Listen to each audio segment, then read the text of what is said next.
समो गुण ही है, इसमें नारायण के समान गुण होंगे। इस प्रकार से नामकरण संस्कार किया। अब धीरे धीरे समय बढ़ने लगा। भगवान बाल लीलाओं के लिए प्रस्तुत हो गए। बहुत छोटे से बालक के रूप में थे। माताएं दोनों को एक साथ सुला देती थीं। और महाराज समझ लीजिए, काले नौ ब्रजताल्पे गोकुले राम के सब, तो ये परस्पर एक दूसरे को एक टक देखते थे और देखते देखते अचानक हंसने लगते थे। और महाराज एक दूसरे के बाल पकड़ करके खींचने लगते थे। इस प्रकार से धीरे धीरे लीला करने लगे। फिर घुटनों के बल बलैया लेकर के चलने लगे। माताओं ने इनकी कमर में एक घंटी बांध दी थी। वो घंटी से बड़ी अच्छी सुंदर धुनी आती थी। गले में एक घंटी थी, कमर में एक घंटी बंधी, और महाराज उस घंटी से बड़ी सुंदर आवाज़ आती थी। तो ये लोग क्या करते थे, उस आवाज़ को सुनने के लिए चलते थे। तो ब्रज था, ब्रज में तो गाय पेशाब कर देती थी, गोबर कर देती थी, मिट्टी थी, धूल थी, सब मिलकर के करदम बन जाता था। करदम माने कीचड़। तो महाराज वो कीचड़ जो थी, उस कीचड़ में लोग चलते थे दोनों लोग। अब कोई अपरिचित व्यक्ति आता था तो उसके पीछे पीछे चलने लगते थे। इनको ये लगता था ये व्यक्ति जो चल रहा है, इसके चलने से ध्वनि आवाज़ आ रही है। उसके पीछे पीछे जाते थे। जब वो चलने वाला पथिक रुक जाता था तो उनकी ओर लौट कर के देखता था ना, तो ये लोग घबरा जाते थे अपरिचित को देखकर और भागते थे। इनका शरीर पूरा धूल दूषित रहता था, पूरे शरीर में कीचड़ लगी रहती थी और दौड़ करके माता की गोद में आ जाते थे। उसी स्थिति में माता इनको गोद में ले लेती थी। आप समझ लीजिए, पूरे शरीर में धूल मिट्टी लगी रहे, मिट्टी से जो बालक सना रहे। आजकल की माता अपने गोद में नहीं लेगी। आजकल की माता की बड़ी स्थिति खराब हो गई है। आप समझ लीजिए, वो दूधपान भी नहीं कराती है, वो तो उसकी सेवा के लिए धाय रख लेती है। एक विमाता जो होती है उसको रख लेती है। आजकल शहरों में पालने घर बन गए हैं, वहाँ बालकों को पाला जाता है। एक आया आती है, आया वो उसको दूध पिलाती है। अब आया किस जाति की, कहीं क्रिश्चियन होती है, कहीं मुसलमान होती है। तो जिस माता का बालक दूध पिएगा, संस्कार तो उसी के आएंगे ना। अब इसके बाद बालकों में संस्कार तो आते नहीं हैं। ज्योतिषियों के पास जाते हैं कि महाराज ये बालक हमारी बात नहीं मानता है। तो महाराज वो कहाँ से आपकी बात मानेगा, क्योंकि उसने जो दुग्धपान किया, जो आहार किया है, जिसका आहार और उसी का व्यवहार, उसी की वाणी। तो जब उसका आहार ही माँ का नहीं मिला है तो वो आप समझ लीजिए बात कहाँ से करेगा। तो आजकल की माताएं हैं तो अपने श्रृंगार पर ध्यान देती हैं, इसलिए डांटेंगे उसको कि तू इतना गंदा है, तुझे नहीं छुएंगे हम, तो छोड़ देंगे। और आप समझ लीजिए यशोदा उसी स्तर में, आप समझ लीजिए कीचड़ से भगवान सने रहते थे, फिर भी अपनी गोद में ले लेते थे। अब आप समझ लीजिए बड़ा वृद्धावस्था में इनको संतान मिली। अब वृद्धावस्था में संतान मिली तो आजकल तो बड़े सुंदर सुंदर जेवर बनते हैं, और सोने के नहीं तो कुछ दूसरी धातु के भी जेवर बनने लगे हैं आजकल। आजकल कहते हैं फैशन का एक नियम है कि जो जिस शादी में जेवर पहन के गए हैं वो दूसरी शादी में नहीं पहनना, एक नया वाला चाहिए। उसके लिए इमिटेशन आ गया। पर पहले क्या है कि जब आप समझ लीजिए बच्चे का जन्म होता था तो माताएं घर में सुनार को बुलाती थीं, और सुनार को बुला करके उसी दिन से ही जेवर बनाने का काम करने लगती। उनको बड़े सुंदर सुंदर जेवर बनाती थी और महाराज वही जो जेवर है धारण कराती थी। तो माता ने सोचा कि वृद्धावस्था में बालक की प्राप्ति हुई है, तो उन्होंने सुनार को बुलाया। एक दिन सुनार आया और सुनार जो है जेवर बनाने लगा, तो धोखनी चला रहा था अपनी। उसी बीच में किसी कारण से उठा तो ये भी जाकर के धोखनी चलाने लगे। और महाराज अग्नि का जो कण था, चिंगारी उनके शरीर में लगी तो बड़ी तेज आवाज़ की माँ दौड़ के आ गई। एक दिन गाय ने बछड़ा दिया, गाय ने बछड़ा दिया तो बछड़े को चाट रही थी गाय। तो ये गए दोनों भाई, उसके सींग पकड़ लिए। सींग पकड़े तो गाय ने अपना सिर ऊपर उठाया, तो जैसे ही सिर ऊपर उठाया घबराए ये लोग, चिल्लाए, माँ दौड़ के आ गई। एक दिन बंदर आया, और जैसे ही बंदर आया तो बंदर के पास चले गए। और बंदर के पास चले गए, उसको रोटी देने लगे, मक्खन देने लगे। और मक्खन देने लगे तो बंदर ने तो मक्खन रोटी ली। जब वो बंदर लौट के जाने लगा तो दोनों ने पूंछ पकड़ ली और बंदर घबराया, भागा तो कुछ दूर तक घिसटे तो चिल्लाए, माता दौड़ के आई। एक दिन मोर आ गया, मोर से प्रेम करने लगे। मोर का गला बड़ा सुंदर था, उस गले को देख करके दोनों गले से चिपक गए। और महाराज जैसे ही गले से चिपके तो मोर घबराया और मोर ऊपर की ओर उठा। जैसे ही मोर ऊपर उड़ने लगा, ये भी घबरा कर चिल्लाए, माता दौड़ करके आ गई। तो एक दिन की बात है कि लोग राजा थे, शस्त्रागार खुला हुआ था, उसी बीच में दोनों घुस गए, तलवार उठाई, परस्पर एक दूसरे से तलवार चलाने लगे। तलवार की आवाज़ आई, माता दौड़ के आई। एक दिन की बात है कि ये खेलते खेलते नाद में कूद गए और महाराज जैसे ही नाद में कूदे तो गहरी नाद थी। अब वहाँ से आवाज़ आने लगी जल में, तो माता दौड़ करके आई। इस प्रकार से बड़ी विचित्र विचित्र लीलाएं भगवान करने लगे। गोपिकाओं का उद्देश्य था कि वो अधिक से अधिक भगवान का दर्शन करना चाहते थे, इसलिए कोई ना कोई ऐसा निमित्त बनाती थी कि वो नंद बाबा के पास जाती थी, कुछ ना कुछ उलाना लेके जाती थी। हमारे बीच में संस्कारधानी की धर्म संस्कृति को संचालित करने वाली नगर पंडित सभा के परम आदरणीय श्री राम सकोची गौतम जी, श्री जगदम्बा प्रसाद मिश्र जी और श्री दिनेश गर्ग जी उपस्थित हुए हैं। आप व्यासपीठ का पूजन कर परम पूज्य व्यास जी से आशीर्वाद प्राप्त करें। श्री गौतम जी व्यास जी का वंदन कर रहे हैं।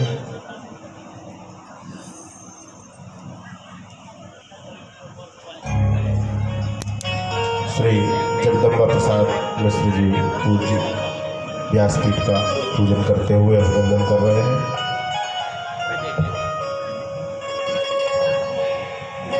जग परिवार की ओर से वृंदावन बिहारी लाल की।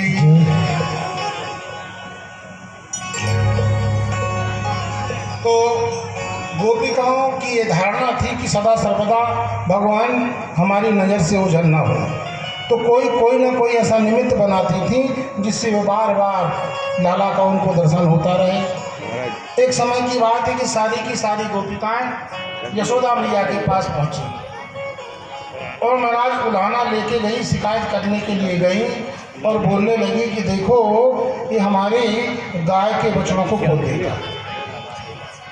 तो यशोदा जी बोली, अच्छी बात है, तुम्हारा काम करता है, तुम जो काम करना चाहती हो ये भी कर रहा है, तो ये तो उचित ही कर रहा है, तुम्हारा सहयोग ही कर रहा है। वत्सान मुंचत क्वचित समय क्रोश संजात हासा।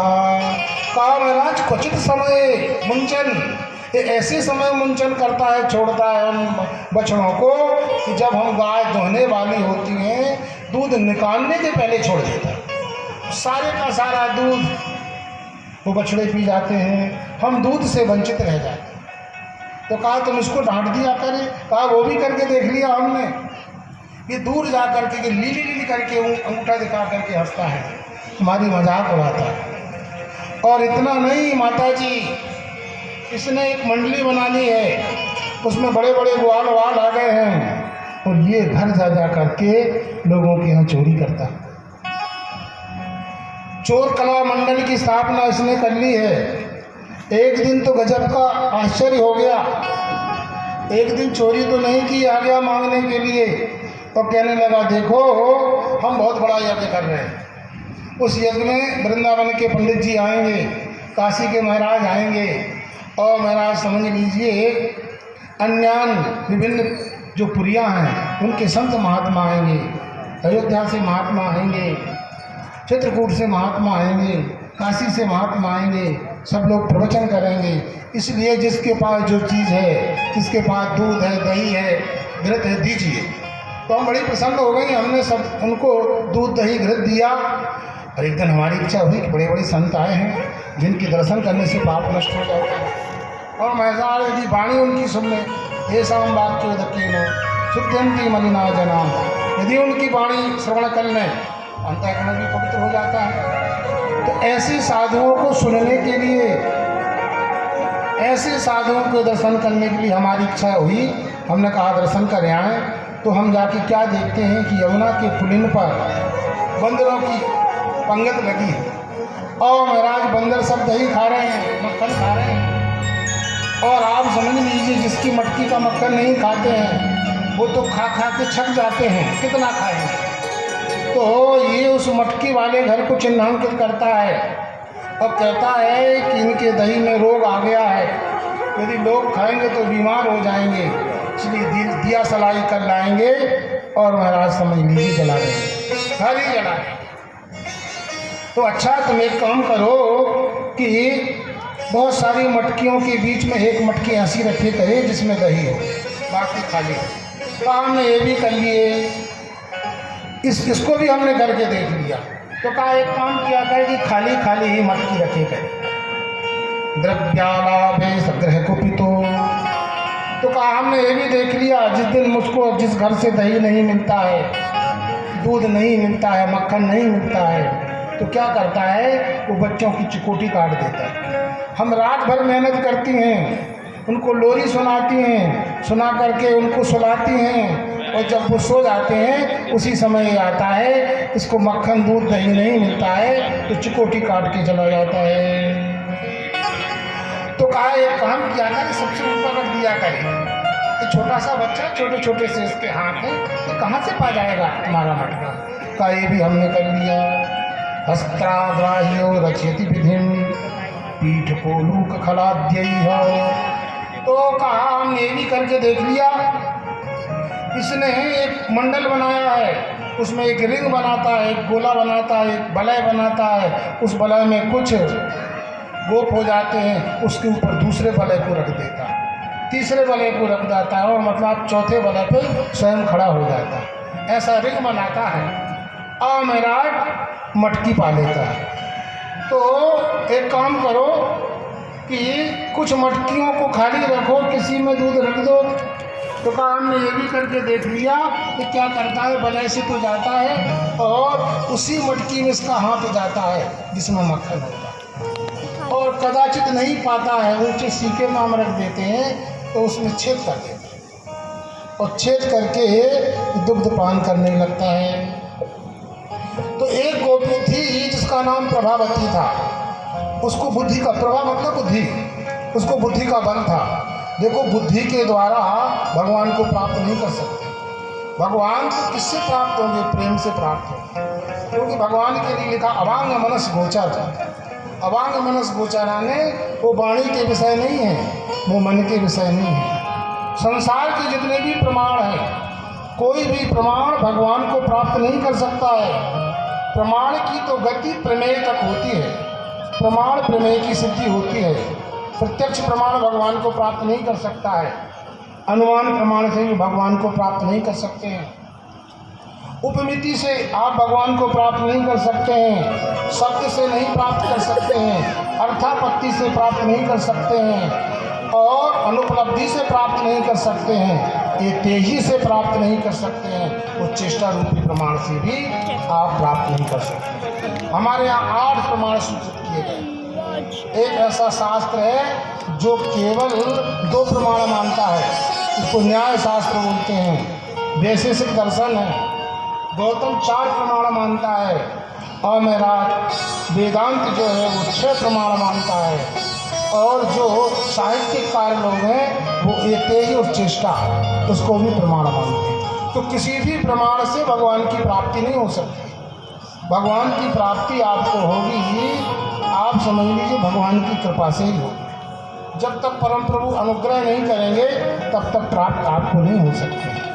तो वो प्रभावती नाम की गोपी थी, नई नई गोपी थी, उसको बुद्धि का बल था।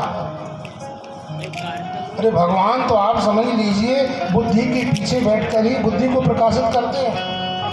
तो जो बुद्धि के पीछे बैठकर बुद्धि को प्रकाशित करता है वो बुद्धि उसको कैसे प्राप्त कर ले। बोलिए जगतगुरु शंकराचार्य भगवान की जय। हमारे बीच में और मार्गदर्शक परम पूज्य ब्रह्मचारी श्री चैतन्यानंद जी महाराज का आगमन हो रहा है। सभी अपने स्थान पर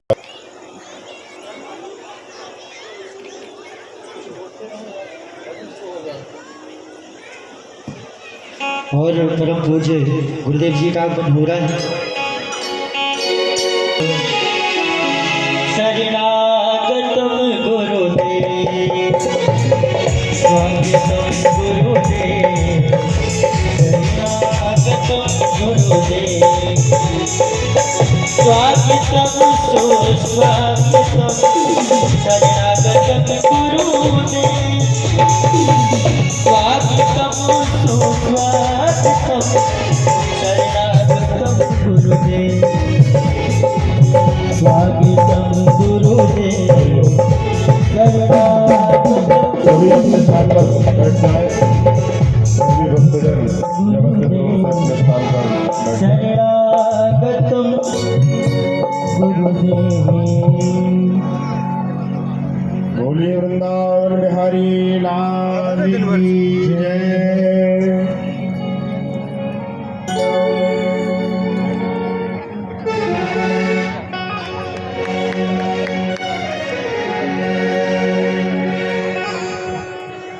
यजमान परिवार से श्रीमती श्री राधे राधे श्री अभिलाष रावत जी, श्री अविनाश रावत जी पूज्य व्यासपीठ का पूजन कर आशीर्वाद प्राप्त करें। हो रहे बड़ा प्यारा सा भाव है। ये मनमोहन बिगड़ गए बारिश से, मनमोहन बिगड़ गए बारिश से, मनमोहन